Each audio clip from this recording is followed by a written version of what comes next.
Nagize umuntu wa professor urupfu rwa data kandi yari inshuti yanjye magara. Ya abantu benshi babizi n'abantu bakurikirana ibintu byanjye hafi barabizi. Noneho hari igihe uhura n'umuntu nyine tu njye mubyeyi wanjye cyo kugenda yaranabiza arambwira ati sha wari we n'imbwa kabisa. Data ya mubyeyi wanjye yarwaye nk'amezi nk'atandatu kuko apfuye muri December. Ikintu cyo kigoye the hardest part kote business yo narashye byari bimeze nkaho ntabwo ndi guperforming. Nari ndi gukora album. Cyo nafite album numva igomba gusohokana uwo mwaka utarangiye wese ko yanasohotse twagira ishyaka. Ariko kurwaza umubyeyi byari ibintu bikomeye cyane kuko nanjye wabaga umwitaho cyane. Nabaga nshaka kubyuka mu gitondo ngamutekera nkamujyanira kwa muganga. Mary we yabaga ari kwa muganga every day. Narahasoringa gato najyaga mfata imyenda nkayiheka mu mugongo nkajya kugurisha imyenda that time byari nicyo kintu narinzi nyine. Nari negereje kujya za university niki aribwo ngirangiza.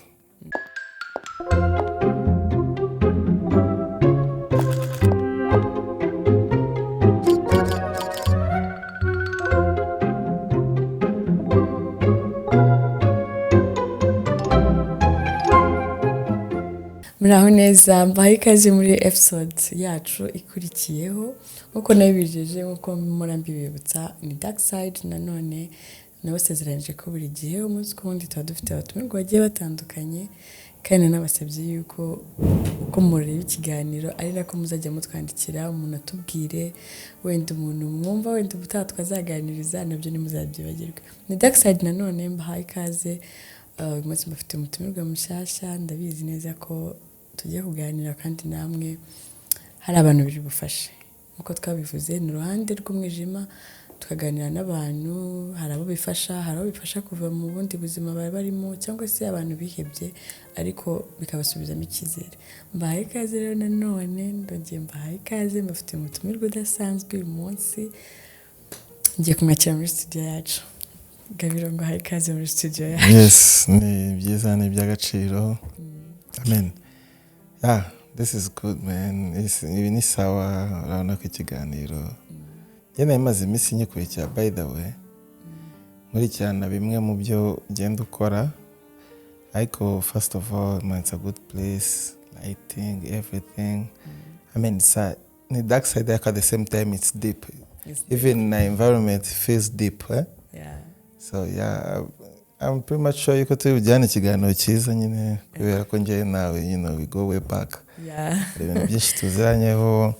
hari ubuzima bwinshi ntekeza ko dushaka kuba tuziranye kuva imyaka cyane imyaka myinshi. Ishaka kuyenga 10 oya cyakoze nki 10 10 iragira 10 ushaka kubyiramo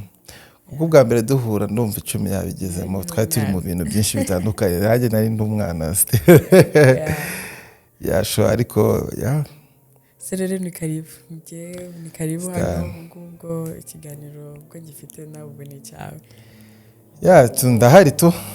Gabiro.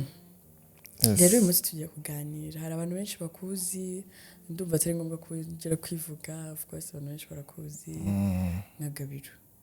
Rero tugiye kuganira kuri Gabiro bazi no kuri Gabiro batazi. Ya njye bundi Gabiro nyine niryo bazi Gabiro gitaye nk'umuhanzi ariko ubundi banyitangiye Gabiro gira ishyaka Gilbert. Ni amazina yanjye so rero hari Gabiro burya akabaho nagira ishyaka akabaho hari Gabiro gitari akabaho nagira ishyaka Gilbert cyangwa se Gabiro gira ishyaka Gilbert. Rero ni abantu babiri batandukanye. Turaganira kuri Gabiro tuganira no kuri gira ishyaka. Ya naribi. Exactly. Ngenda hari kubwawe kabisa. Now forward ikiganiro cyacu wenda naguciramo muri make tuganira n'abantu mu nzego zitandukanye kuko akenshi ubuhamya bwawe hari abantu benshi babufasha. Hari igihe akenshi ufite inkuru y'urugendo rwawe wenda wigeze gucamo bimwe mu byo waciyemo wenda nka Gabiro na bimwe mu byo waciyemo nka gira ishyaka. Yego. Hari abantu benshi baba babirimo bataramenya se the way to go cyangwa se inzira yo gucamo. Uburyo bazabivamo babona nta cyizere bifitiye ariko hari ushobora kumva inkuru yaho yicaye akavuga ati ubwo Gabiro byagenze gutya rero akaba yari wenda yari ameze gutya ubu ngubu akaba ameze uku nanjye mfite amahirwe y'uko byakunda kuko haba harimo inama, haba harimo kuganira, haba harimo ubuzima bugiye butandukanye, cyane cyane wenda nkawe ko uri umusore hari abantu benshi bamwuje ubuzima cyangwa mu buzima wavuyemo bakiburimo ariko ugasanga bumvishe muri ya Gabiro baravuga bati nanjye mfite amahirwe kubwo buzima nawe uvamo. Njyewe rero ubuzima nabayemo sibyo navuga ngo igihe natangiye kumenya ubwenge kuko icyo gihe cyaramaritse cyane ku buryo nahise menya ubwenge. Ufite nakubwira ati hari abantu babiri, hari Gabiro waje no kuba Gabiro Gita, yego ni Gabiro Gita nk'umuhanzi, recording artist, ufite ibikorwa katalogue runaka. Ntekereza yuko muri ino industry y'umuziki nyarwanda uwo muntu Gabiro Gita yabayeho aracyariho aracyanakomeza. Ariko uwo muntu yabaga muri ibyo ngibyo nanone ari nagira ishyaka Gilbert. Vuga ngo nk'igihe natangiye ngiye kumenya ubwenge byari ndarigiye mbese nikirangiza nsa nkurangiza amashuri njya muri Taska Project FM. Aho hano nari nk'umuntu usanzwe nk'abandi bose, nari na moto cyane cyane ku buryo kuvuga ngo ngewe kuvuga ngo dreams nari mfite. Urumva umuntu ukirangiza hari abantu bafite dreams za mbere no kubona akazi, gukora amafaranga. Ngewe rero dream yanjye icyo gihe yahise mfata nayo nanavuga ngo ngiye gutekereza dreams cause like nayo mfite impano yego yo kuririmba no kwandika no kugira iki, ariko nahise nisanga noneho nagiye muri Project Fame. Project Fame ubwo nayo nagize Fame, donc yari project ngomba kujyamo nkasohoka na Fame. Fame itagira amafaranga runaka uvuga ati aya mafaranga runaka wenda za sustaininga cyangwa se ni iterambere nakuyemo ridasanzwe. It was very early ku muntu utekereza ati nka Gabiro nyine icyo gihe ndabyibuka nagiye Nairobi mfite inoti ya 5 umufuka cyagiye ujya muri Taska. Ariko nyine I was like nagiye mfite gitari yanjye icyo gihe nakunda kucuranga gitari, ndagenda ndirimbira abantu kwa hari auditions nari narabonye season yatambutse ya Alpha. Ndavuga ati wow nayi ngiyi izansiga, ariko nkumva just ngiye kuntu nitereye nari nyirigira ishyaka. Akantu kose nyine ebana numva ngo ngomba kugenda ebana ngiye gishyaka babambwira ati ebana sapaso sakasi bikunde cyangwa nibikunde life irakomeza. Nta muntu njya ngira gishyaka bahora mbwira ko mane nta wundi muntu nyine mbigomba tu ni njye ubisaba. Noneho rero ngezeyo ndabyibuka hari competition nahuriyemo n'abantu benshi baje Senore yajya nkumvisha nk'abantu nyine twari turi kumwe wenda n'ubuzima bwabo ko bwagiye butaninga out inyuma, umve nyine at that moment kuntu byari bimeze. It was nyine an opportunity kuri buri muntu wese yumvamo impano, utari wanajya n'ikintu akora, utari wana recordinga n'indirimbo n'uwayikoze, ariko nyine kiragese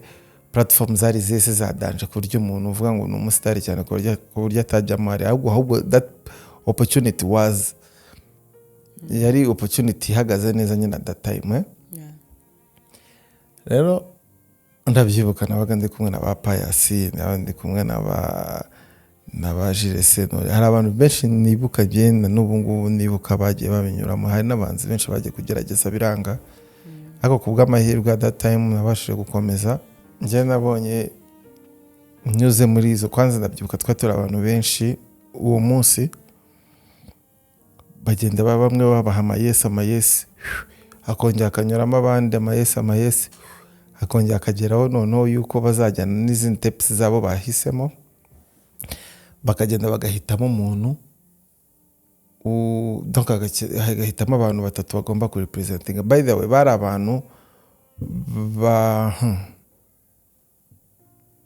bari abantu 5 bagomba kujya Nairobi, bagahitamo abandi bantu 3 nanone bagomba kujya none muri academy.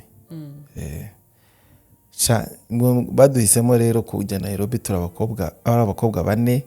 n'umuhungu umwe ni njyewe wewe wenyine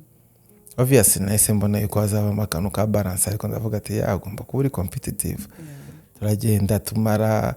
ubuzima muri hoteli na everything uba muri hoteli ahantu ka girafe kajya kaza utuntu twose ahantu kavuga ati wow cya gitano cyanjye kwaza cyo nakijyanye nyigere Nairobi kikiri igitano cy'abanyarwanda nta n'umuntu wari wakimaye nyine I used to have my money because before narahasoringa gato najya gafata imyenda nkayiheka mu mugongo nkajya kugurisha imyenda that time byari nicyo kintu narinzi nyine nari negeje kujya za university niki aribwo nyirangiza noneho rero banisanze Nairobi bodyguard nkasa ubuzima mu bana bwa bundi nyine nawe bwa Hollywood nyine ubona bwa red carpet n'ibiki amatara ujye ubona ukabona lighting makeup yindi everything buri kintu cyose gifite donc ikintu cyose navuga kiri mu muhanzi abakeneye cyose kirahari yari opportunity nziza nyine until none tutangiye kujya kuri screen ubwo ni ntahindigera ishyaka nyine kwa kundi bisanzwe ariko ndavuga noneho batangiye guturna competition nibwo nahise mvuga yuko nyine nibwo natangiye gukoresha izina ryanjye rya Gabiro ndavayo ndaza competition ko yagenzeyo unfortunately ntabwo natsinze nangeze almost kuri final nari nararenze ibice byinshi nyine bituma nkomeza ariko iyo experience yonyine niyo yatangiye yafunguye ubuzima bwanjye ku mahitamo ayo nshaka ayo ntashaka kumva ariko nemera ko ubuzima ngomba kubunyuramo nemye tu ngenda byibuka ngaruka nta hantu ikintu cyonyine I mean the dark side of that place ibi bintu byose byo kuvuga abantu bagiye muri competition zo gutsindira ngo amamiliyoni ngo zo gutsindira ngo miliyoni 70 n'uzitsindiye nagazitana haba harimo tundi ndabyibuka rimwe turi muri tujye kuhabura nk'iminsi mike ngo tujye muri academy baramaze kumenya abantu bazajya muri academy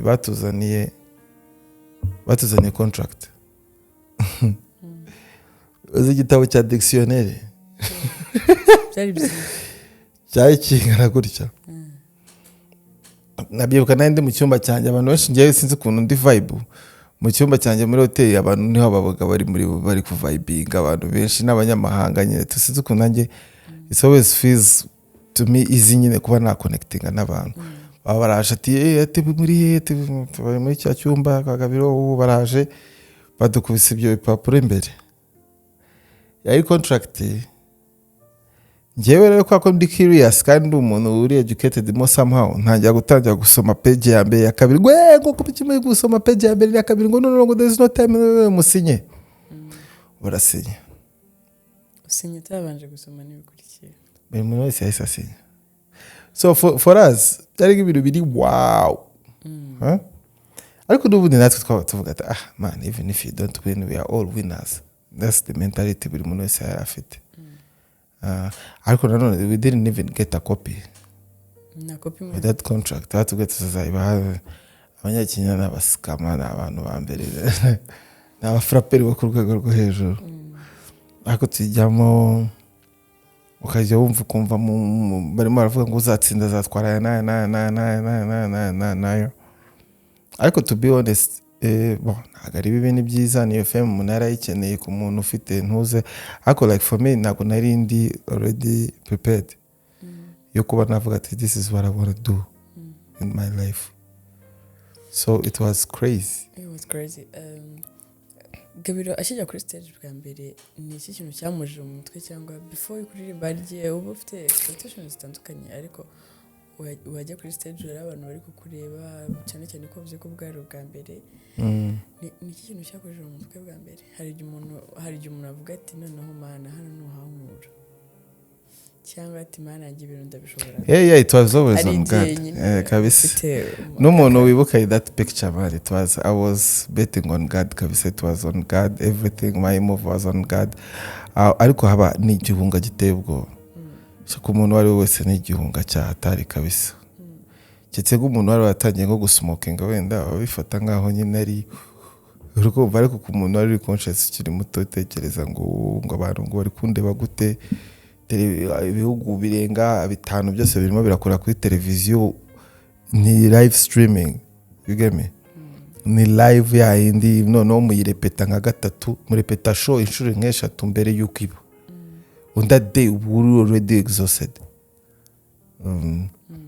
wanyuze imbere y'abantu ukaririmba kandi noneho iyo uri mu kuririmba muri izo rehearsals na mwarimu bari bavuga ati mana yanjye reka nkukosore donc kujya ku gihe cya show utibuka n'ibyo bakubwiye so ni game yo kubonye uri confident uri mature enough nyine baranyuze mu bintu it's very testing by the way ni ibintu nyine bigusigira nyine experience ariko nyine igihunga cyatari none ikindi kintu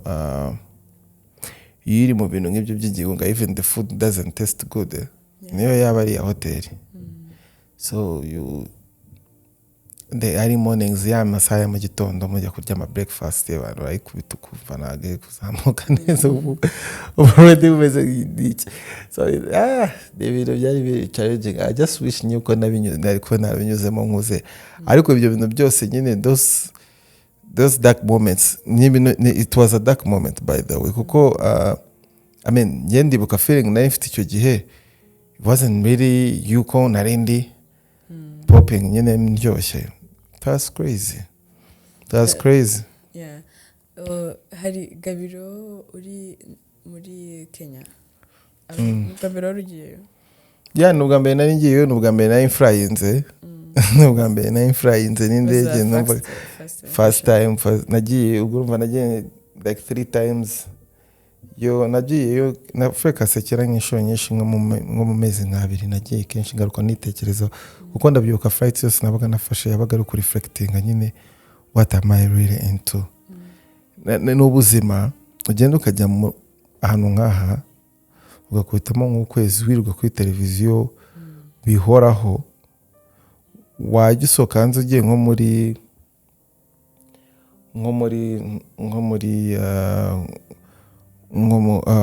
nk'abandi uri gushaka nka votes nyine uri murajya kuri media kugira ngo abantu bakomeze nyine bagire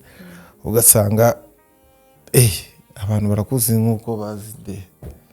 to kuvugura kubonye mu mihanda yitari iwanyu no wanyura muri kayitsi ukabona billboards yawe iriho wow this is crazy so the feeling rero ujye kumva abantu uri muri a dark place cyane yarubwa mbere cyane uko ari ubwa mbere kuko kandi nugatangira gutekereza nyuma y'ibi bintu nanjye gusa nk'ukozaho gatoya mu minsi wamaze muri Kenya apart from yuko wenda wari uzi ibyo wari uzi ko ugiye mu irushanwa bisanzwe ariko hari ikintu cyakubaye ukavuga ati none ndumva nataha cyangwa ukavuga ati reka mfunge noneho it was crazy nakubwiye ngo gitandukanye n'ibyo kuri stage cyangwa gusharinga ubuzima n'abantu hariya ngewe ikintu cyangwa gusharinga n'abantu ngiye biroroshye byatari nimba ari umuntu wa mbere uzi gukonekitinga n'abantu ngenda umuntu woroshye byatari kuba namenyana n'abantu ushobora kuba ndi n'umuntu wakuyemo inshuti nyinshi cyane most of the people banyuze muri iriya season yacu abenshi bagiye baza kunsura n'inaha nabonye muri Southern Sudan umunyakenya mu Tanzania almost everybody kabisa yaje kunsura twarabonanye twagiye dupana nagiye ni Bugande mura n'abandi nabo bayuji n'iki so byo ntabwo byigeze ikibazo ahubwo ikintu cyabaye ikibazo gikomeye nari mfite moments abantu bose bashaka kwibagirwa moment yabayeho ya Ian yari umujudge icyo gihe niwe muntu wancaringinze cyane kuri kamera abantu bose babona yuko donc hari aho byageze numva bimbanye byinshi ndavuga ati ndabyibuka bazanye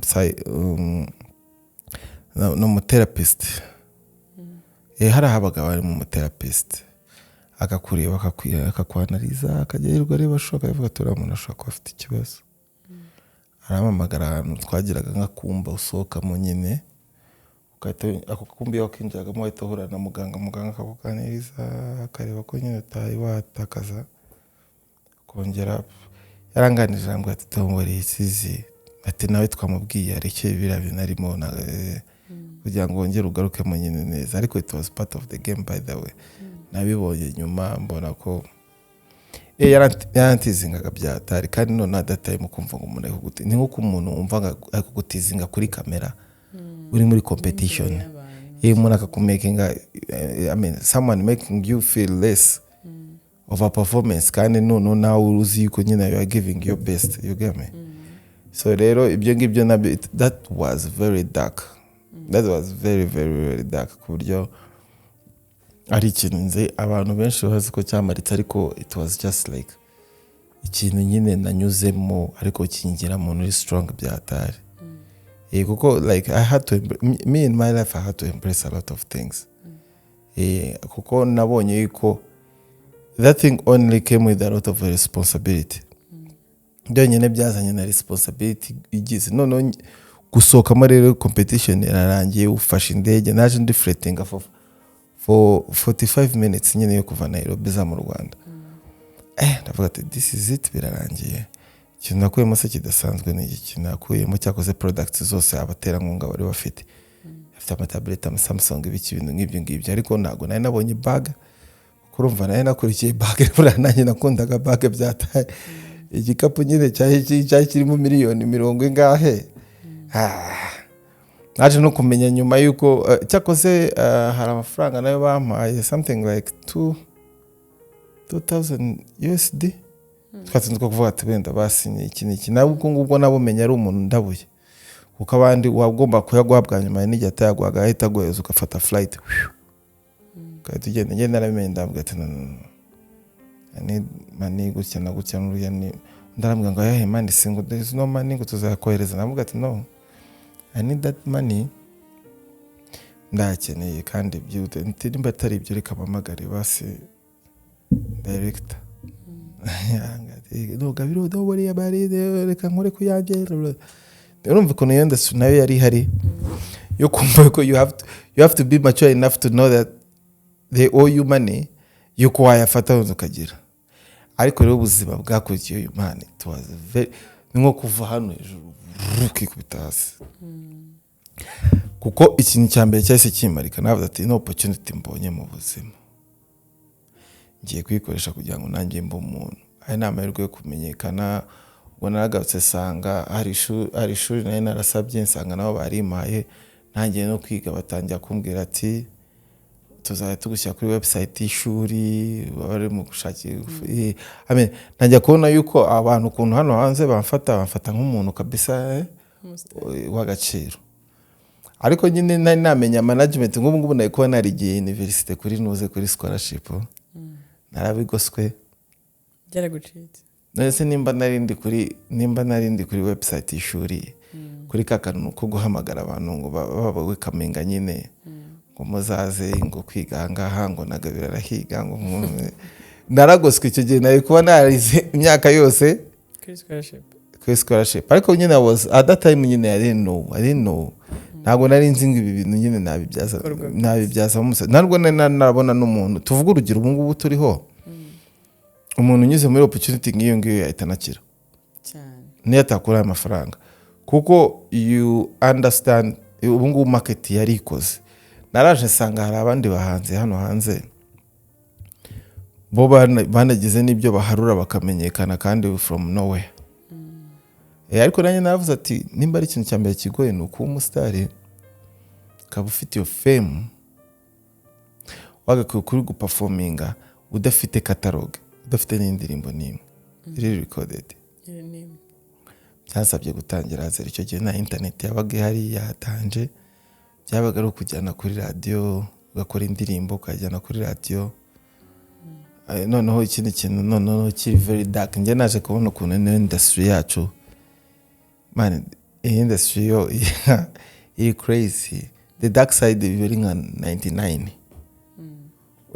hasigaye ya 1% ya indita igukorera umuti nyine ihita igukura mu menyo y'abanze yugeme niko niko ikibuga kimeze Biden niko imihanda navuga ko imeze donc iyo bamaze kubona iyo 90 iyo 1% yawe ikoze bahita bemera yuko ari igeno rya Nyagasani ariko niyo waba umeze utera kugira ngo abantu bakwemere bavuga ati none hari n'abantu babaga ari inshuti zanjye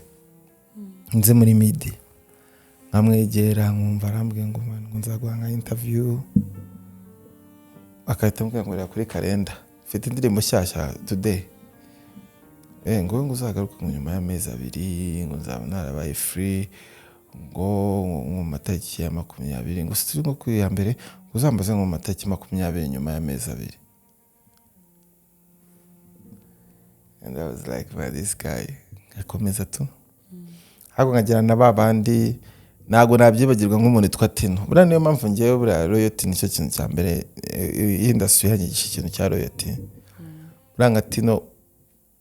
nafite indirimbo yitwa byakubera byiza that time kuba ko nayo ndirimbo nagomba kuririmba muri Taska Project Fame yakozwe mbere ya Taska no yakozwe nyuma ahubwo nagomba kuyiririmba za performance kuko hari ngiye navuyemo ngiye kujya kugiye cyo kuririmba indirimbo umuntu yandikiye kandi numva ariho nari ndi strong byatari yo ho marenga yakujya no muri finals by the way no Tino ni umuntu wafashe irandirimbo mu buzima ni naho n'uyu munsi yandirimbo itumye indirimbo byakubera byiza indirimbo tu ntekeza ko umuntu n'umwana muto ashobora kwiga kuyiririmba akaba ari donc hari indirimbo iba yaramaritse nyine kariyeri y'umuntu kandi none ihuye n'ubu buzima kandi ubuzima bwanjye nanjye ukuntu bumeze as myself nigira ishyaka nyine burabumvishe byakubera byiza ni nko kugira ishyaka ry'ubuzima ukumva ko ibyo bintu uri kunyuramo bibaho kuri buri muntu wese urukumva ahubwo kuko numvaga ngiye umuntu aririmbye atinspira abantu nta kintu kizima bari gukura numvaga ari yo message ariko nyero industry nayo yarankubye ndareba none ndavuga ati ibi bintu kugira ngo nzabisucceedingemo ntago nabikora byonyine ndavuga ati okay kuko amashuri nakomeje amashuri by the way ntago nayo kubwira ababyeyi yuko ishuri narivuyemo ese njya kwigira nijoro kwiga ku manywa nijoro nabaga mvuye muri hasozidi ndavuga ati ntago bishoboka kugira ngo ibintu bisucceedingemo nuko bafite byibuze revenue nkaba afite nanone kuba umusitari udafite revenue ntago bishoboka kuba umusitari udafite ahantu winjiza uburimo ubumeze nk'umuntu disi uyikeneye ko abantu bafiringa sorry cyangwa se ngo bunga abantu simbese ariko navuze ati ngewe uko nakora music kose kuko urumva njye nagiye muri Project Fame nayo nadecida ngo ni iki nshaka kuba mu buzima nayo nagira n'amahitamo yo kuvuga atari ko ngiye ibi bintu ndi kwiga kwa kundi kubita imyaka bikahita cyangwa umwaka umwe ukavuga ibintu si byanjye reka njye mu bindi wa muntu abonye irashusho akabona irashusho Gabiro ari that name ahora kubwira yabaye wa muntu uhora umbwira ati man ntago bishoboka bro tungiye uzimana imana ari amahirwe ariko ikintu abantu batazi nuko babikeneye balance hari umuntu wigeze uhura nawe nyuma yuko ucuruje imyenda akakubona muri Task kandi ubisoje baragarutse mu Rwanda hari n'umwe wigeze uhura nawe wenda ngo agire ikintu yakubwira neza cyane nahise ko n'ubundi ngewe mbere nacuruzaga n'ubuzima nyine bwahise buhinduka nyine nk'umunsi umwe ariko nanone ntago nari nandukanye cyane n'uwo muntu wabaga uri muri ibyo ngibyo kera nyicuruza imyenda n'iki byari just experience nyine yuko nk'umuntu wambanaga icyo gihe yabaga ari umuntu wa hafi wo muri quartier ntago nari narabikora ku buryo najya ku rwego nyine abantu bose bamenya ngo bajya bamenya ngo ni kwa Young C Designer cyangwa se ngo ndi muntu wenda udasanzwe narindi nobody icyo gihe ndabyibuka ubundi ikintu nakora nabaga afite n'amafaranga make nabaga afite nk'inoti yanjye ya senkani avuga ati ngiye kujya Nyabugogo nikuriremo nyine twenda nyine saa 10 za mu gitondo nkahita ashyiramo mu mugongo ariko nafite muri mind yuko ngo abakobwa aribo ngo bambara ngo bihoraho ngo aribo bagira clientele ariko nasanze abakobwa atari bo bagira amafaranga uzi ukuntu byagenze nagendaga nkajya mu banyeshuri za SFB n'abaye baba mu hostel ngavuga ati reka mbereke imyenda ndimo ndashaka umuntu ngo mpuze na come on I was too ambitious cause at that time bakabireba bakanabyigera bakabikunda akajya akambwira ati cyane amafaranga afite tiketse nuyinguriza ati nzayaguha aranga bati Gabiro amaze kujya muri music industry yakora iyo ndirimbo irakundwa Gabiro atangiye industry ya music abona birakunze biragenda kubera ko tuba turi kuvuga cyane cyane uruhande rwa dark side uwamanye imbogamizi eshatu wahuye n'umuntu bagiye abantu baramuterushe hari n'igihe wageze aho uravuga uti ndumva nanabishingukamo ikintu cya mbere buriya cyakigoye ni ukumenya hano uzabibyariza inyungu byari bigoye kuko nari mvuye mu yindi industry donc aho natangiriye no muri iyo project fame nabonaga yuko ari ibintu biri creative byatari ahubwo none ikintu cyangoye nuko nasanze hano mu Rwanda kugira ngo bigire ibintu biri creative bisaba urugendo urumva nayo nyifite igihe cyo kubaka mfite igihe cyo gutekereza ati nanakora n'ubundi buzima busanzwe kuko nagezeho nshaka n'akazi gasanzwe byasabaga investment nyinshi cyane kugira ngo nkore music kandi bikansaba nanone no kuvuga ati rero ntago still na n'ubu ngubu ariko ngiye uko mbibona yewe baye rero kuvuga ngo naba narakwema n'ibirenze n'ibiki still ubuzima bwa music bugusaba ko utekereza kuko ni nka entrepreneurship utekereza n'izindi investment zo ku ruhande so kubibyazamo umusaruro umunsi nabaga nayabonye ariko yari amafaranga nyine ubona occasionally none ikindi kintu n'abantu benshi bagiye badutengwa mu rugendo man bagiye batwemeza fo Gabiro amaze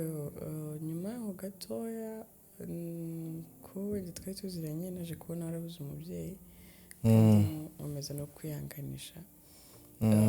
umaze kubura umubyeyi abantu barakubuze kuri platform igihe gitoya ntabwo byatwaye actually igihe njyewe nimba ubyibuka neza kuko within that time twagiye gukorana na collaborations muri urabyibuka ko nari mfite na business ya Evolve Music Group narindi mu gihe navuga cyiza kabisa nafite endorsement ngira ngo njya kubura umubyeyi ajya gupfa ariko no muri uwo mwaka 2022 narindi gukorana na Skol mu bintu byo kwamamaza abyuka Skol Pass n'indi partner wanuze wa Skol Pass rero at that time yari igihe kigoye nari mfite n'umupartner dukorana kuri business ariko icyo gihe ndabyibuka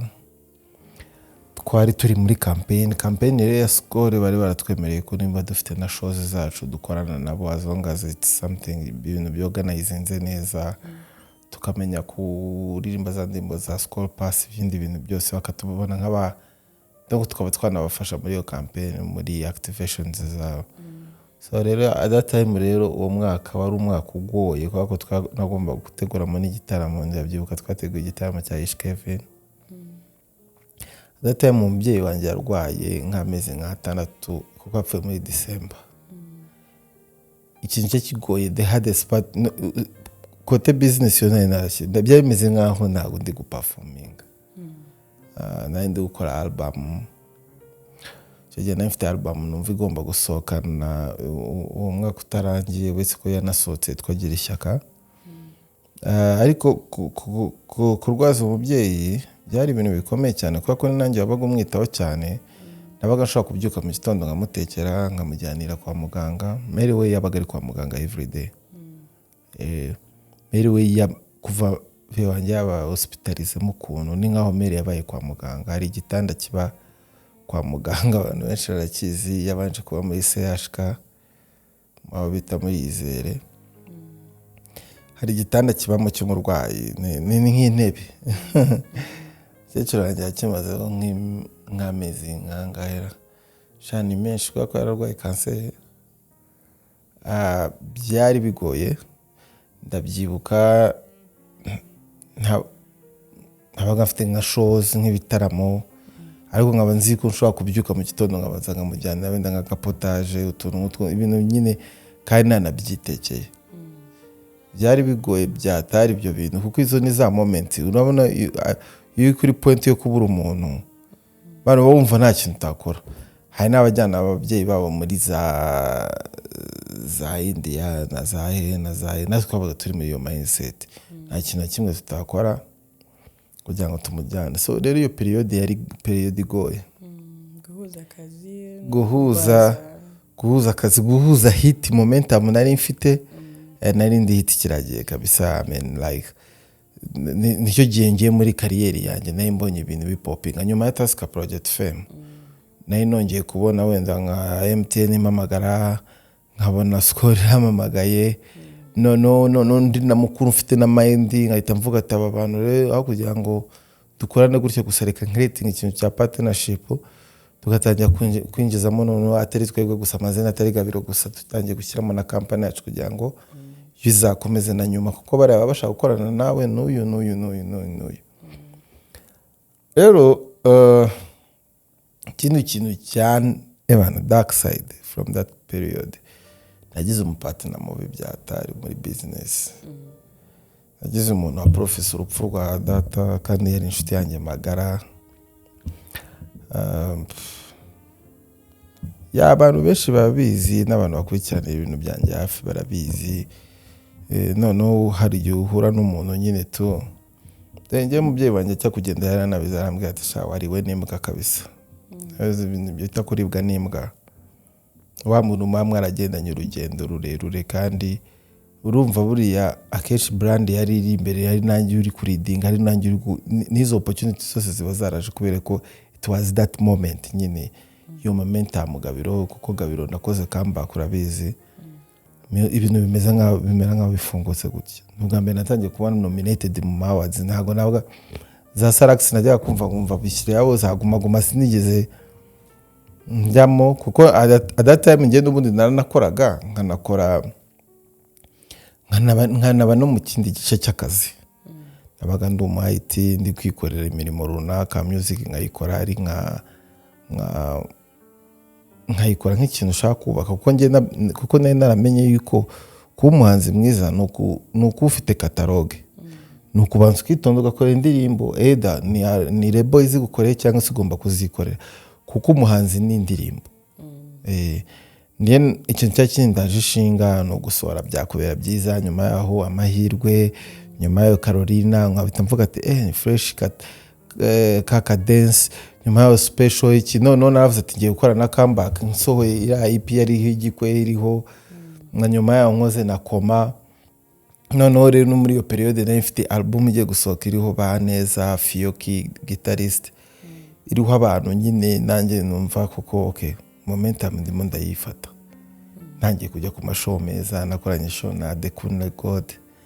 nakoranye na Baruga na Evi nkoranye na none tutangiye no gutegura na ba Wise none nangiye kwita nsa nkwaho ngiye muri ndumu executive nangiye gukora ibitaramo gutegura numvaga nyine future navuga this is the right time ngiye gukora ibintu byiza. So rero ako kantu ko nyine ikara destabilize cyane. Album biba ngombwa ko nyisohora muri icyo gihe nyiburira umwanya wa promotion nyiburira strategy none no partner wanjye aravuga tereka mu profit mu type ari destabilize kabisa.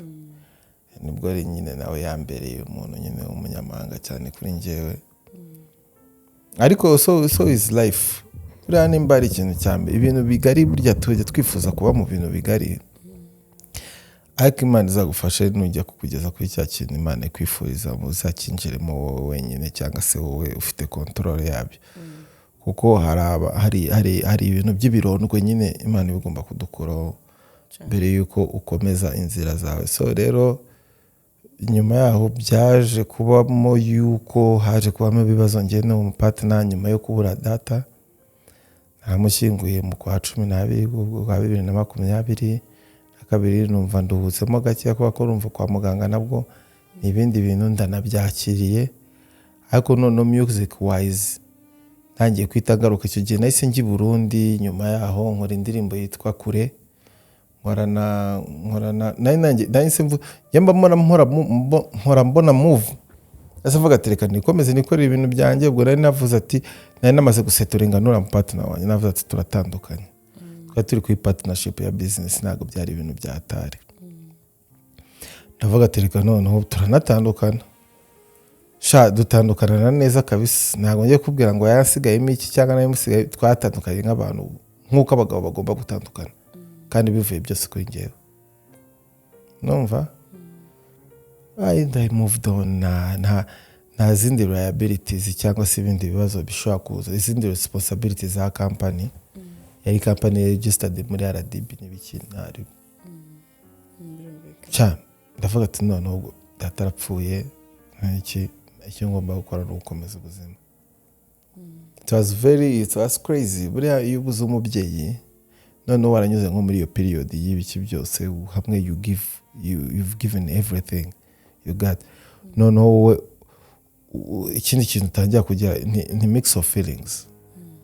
uba rimwe wishimye ko ndagiye basata baruza ariko nyine ubumva utangiye kwibuka ibintu utangiye gutekereza ngo iyo byazaga kuba ari iyindi story rero by that time narise ngewe mvuga tereka nikomeze na music yanjye ndakomeza noneho ikintu cyansekeje singiye Burundi sinikore deal zanjye ubwo nahise connectinga no mu director y'u Burundi witwa John Elart twagiye Burundi for some time nyene n'abajama tukubitaye nk'icyumweru turimo turakora video ebyiri serious kabisa. John Elart yankoreye video nziza cyane abantu bazibona kuri platform zanjye imwe yitwa Dalebon indi yitwa Kure quality urabizi ko John Elart yakora ibintu byatara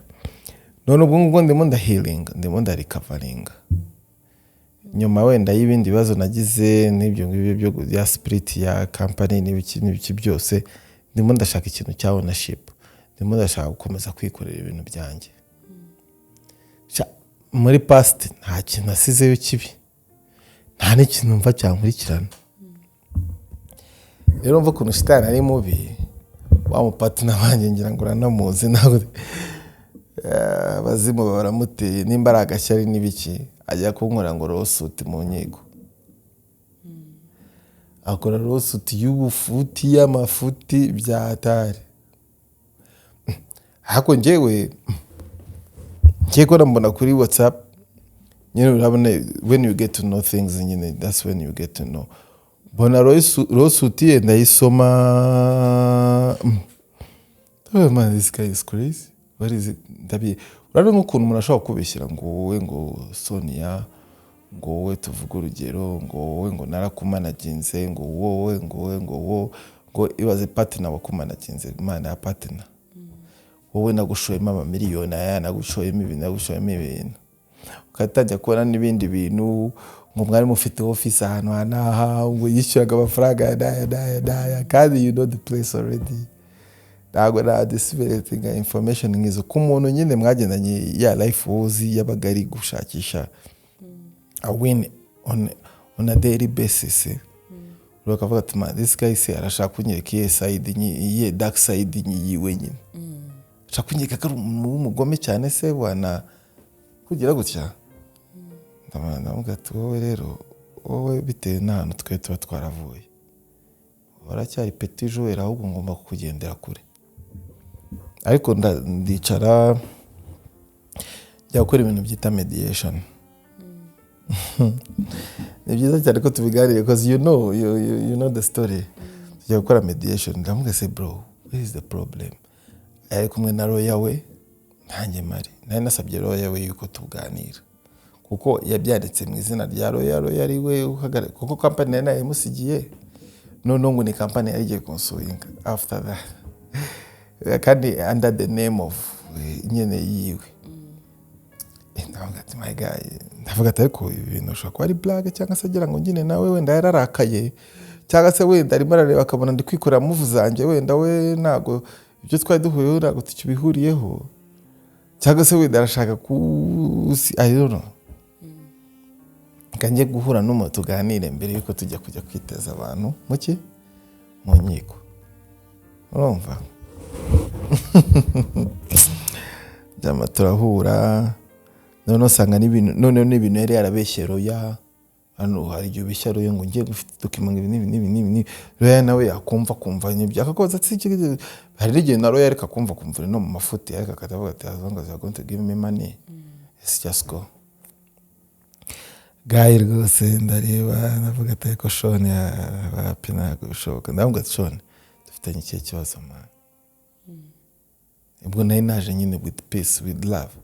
ndavuga ati my guy ko twatandukanye neza ku bintu bimwe na rimwe nga naguharira, why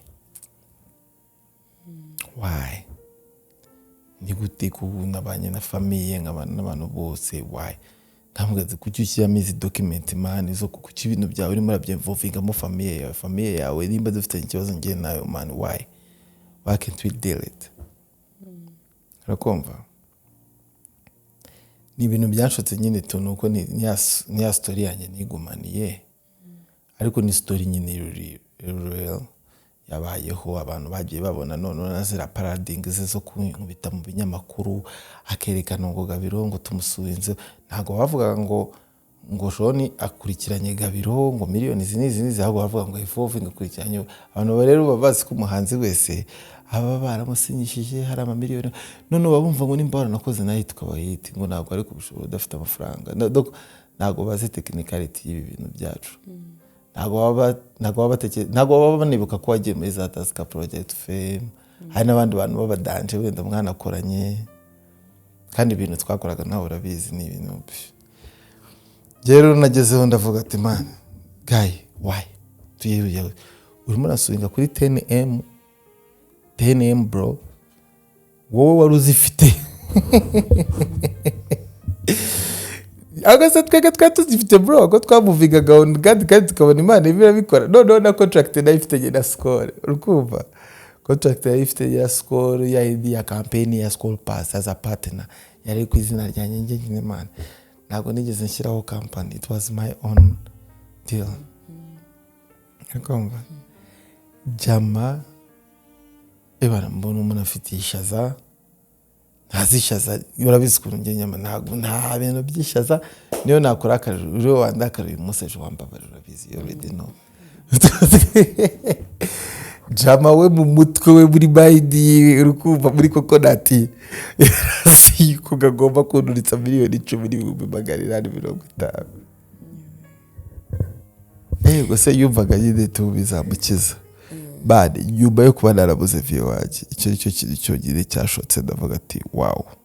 Ariko nanone byansunikiye mu bintu byo kumenya ngo ibyo byose byabaye for a reason.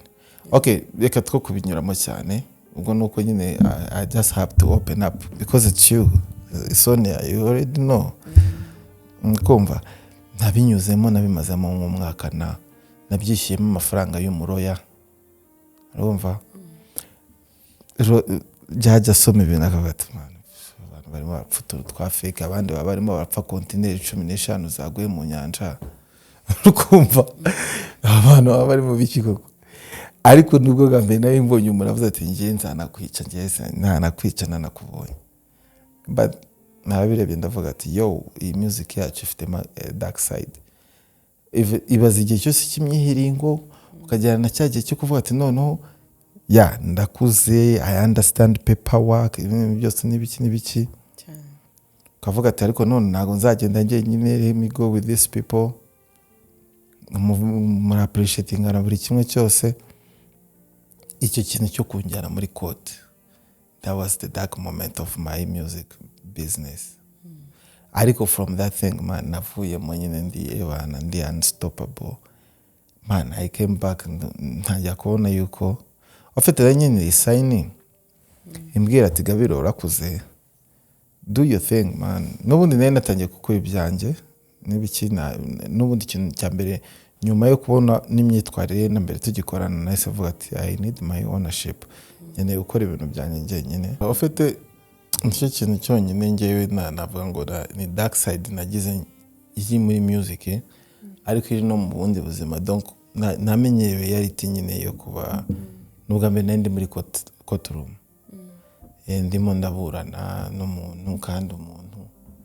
tutagakwiye kuba tugerana nawe ahantu by the way, kandi birangirana n'ikintu kivuyemo. Nyuma nawe yarafite gusa we yarabimenyereye ibintu byo kujya muri court, nabonye hari n'ibindi bibazo yifitiye nibimureba, ntago that's not my problem. Ariko nawe nabonye ko man hari ibintu bitubaho mu buzima ugasanga ni ibintu nyine bidusunikira mu bindi bintu Nyagasani yaduteguriye. Nitugaye turenganya abantu cyane, abantu baba ari abantu bari temporary byatari. Buriya nka Shoni rwose nakubeshya ari umuntu uri temporary, ariko nanone Shoni ntaza kumugira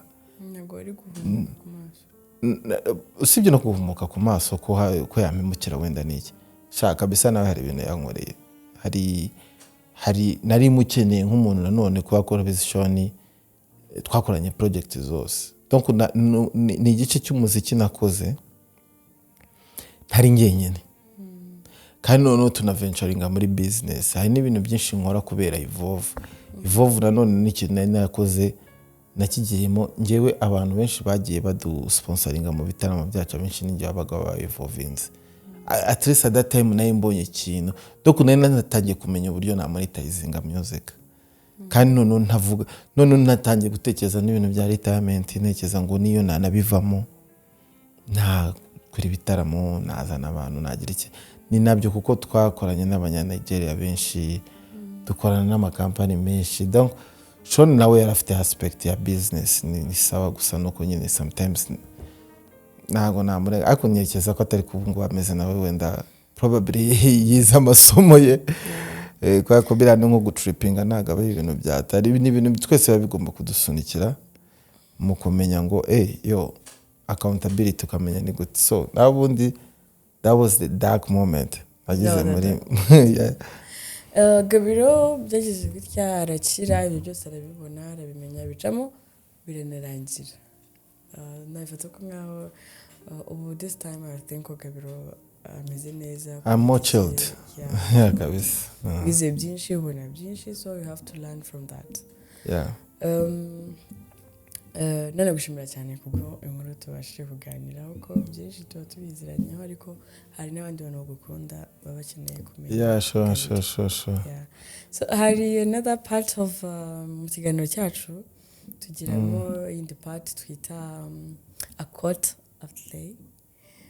ijambo ry'umunsi. Ijambo ry'umunsi niba cyangwa iri gufasha kuba moving on. Where if it had sharing it. Bon, ikintu nuko wenda conversation twagiranye ntago twiye tujya mu detail twinshi. Ubuzima bwacu nk'abahanzi bugira twinshi cyane, utangira kurwana n'izina ikintu muto cyane nko kuri iyo myaka nakubwiye. Ariko hari ikintu nahoranye nacyo, nabanje imbere yuko ngiye abari ngiye gukurikira, ngiye burangiye mba narabanje Imana. So rero no muri ibyo bibazo nagiye mura nabyo, kandi byari ibibazo biri crazy, bishobora kuba byari kuzatanga n'indi nkuru idasanzwe muri media idasanzwe, kuko twebwe urumva abantu bakurikirana ubuzima bwacu hafi. Ariko ikintu cyabaye ngiye nyine nabwira n'umuntu uri kutureba, hari ikintu bita kugirira Imana icyizere. Cyangwa njyambwira abantu kugira Imana icyizere bita no kukigirira. Ugomba kugira Imana icyizere, no muri business ukagira Imana icyizere, no mu bintu byose ukagira Imana icyizere. Iyo rero washyize Imana imbere, uba ufitemo akantu ka accountability muri wowe. Hano hanze nyine no muri ino industry tunyuramo, hari abantu bafite imyizerere itandukanye. Hari abantu bizerera mu bintu biri dark, hari n'abantu bizerera mu mucyo, nkatwe twebwe ko turi umucyo aho tugeze hose umwijima urahunga, sibyo? Hari igihe ushobora guhura n'abantu nk'abo bafite umwijima muri bo, ukumva, kandi nabo akazajya akavuga nawe wajya umurasira akajya avuga turamuragira umwijima, urumva? Ugenda uhura n'abantu batandukanye, personalities zitandukanye, ariko uyu yashyize Imana imbere kuko ni imisozi navuga ngo ni nk'umusozi umuntu aba ariho Imana iba yaravuze ati wowe Sonia uza uri ahangaha at the right moment. Ikintu nyine ngewe namaze kubona no kugira Imana icyizere buri Imana ishaka kureba ikavuga ati ya Sonia bibaye byiza next year ntabwo waba uri hano ugomba kubura ahangaha. Imana niyo idupangira kuko twebwe tuba turi nyine tuba turi kumuvinga nyine tuba turi gutekereza icyatuteza imbere ariko ntabwo akenshi abantu tujya turiyarizinga kuko hari ikintu cyakuza kikagukura muri uwo murongo wawe. Uwo murongo wawe rero ni ya protection cyangwa se guidance ya Nyagasani buryo usaba Imana iguhe protection naki kandi none ikindi kintu cyose ugiye gukora gira Imana icyizere. Thank you so much. Gira Imana icyizere niyo waba uri mu bihe bigoye gira Imana icyizere. Gabriel ndagushimiye cyane ku bw'umwanya waduhaye kwitabira ubutumire bwacu ndetse ndabizi ko hari abantu benshi wenda bazabasha kubona ikiganiro cyawe bavuga ati Gabriel nanjye nari mukumbuye cyangwa se ibyo bintu wenda uri kuvuga nubwo wabivuze parts y'ubuhanzi cyangwa ubustari ariko hari uwundi wabibona mu bundi buryo ko mu buzima twese tugira abantu tuba tutameranye neza se cyangwa se barwanya hari ibibazo abantu bose bahura nabyo mu buzima bwa buri munsi. Ni byiza ko abantu bumva ko n'abandi bagira ibibazo. Ni byiza ko abantu bumva yuko ko nanone iyi part nyine ni byiza ko ufite ikiganiro cyitwa The Dark Side. The Dark Side abantu twebwe nkatwe bakunda guhora abahanzi abandi bantu bahora kuri spotlight ndagenda ngakora indirimbo ngashyiramo wenda 2 miliyoni kugira ngo ukunde ubone yuko nyine ndi strong. Ariko nyine deep down hari challenges umuntu aba ari kurwana nazo za buri munsi. So no hari n'igihe ugeraho ukamera neza nta muntu uri comfortable. So ni cyo kintu abantu bagomba kumva tu. Bakoze cyane Imana iguhe umugisha ku bw'umwanya wawe. Nawe kandi turagushimiye ndetse n'abakunzi b'ikiganiro cyacu Dark Side ndabizi ko nawe bazakwishimira. Bakoze cyane Imana iguhe umugisha. Bakoze cyane Sonia. Biba ari byinshi kuko twabivuze kuganira biraruhura kandi kuganira bifasha byinshi mu buzima bwacu bwa buri munsi. Nabashimiye cyane ko mwabanye natwe mbararikiye kuzareba episode zakurikiraho ubutaha ngira ngo twaganire neza uyu munsi twaganira na Gabriel ndizera neza ko comments zanyu mbibutse neza ko kutwandikira mukatubwira wenda icyifuzo cy'umutumirwa wenda uzakurikiraho nabyo ni ingenzi. Mbibutsa neza yuko kureba ikiganiro cyacu ni kuri Sonia Mutako YouTube no gukora subscribe like share byose messages cyangwa se kutugira inama nabyo birakunda cyane. Ndabashimiye cyane mwakoze kubana natwe kuri uyu munsi wa none. Ciao. Imana ibarinde.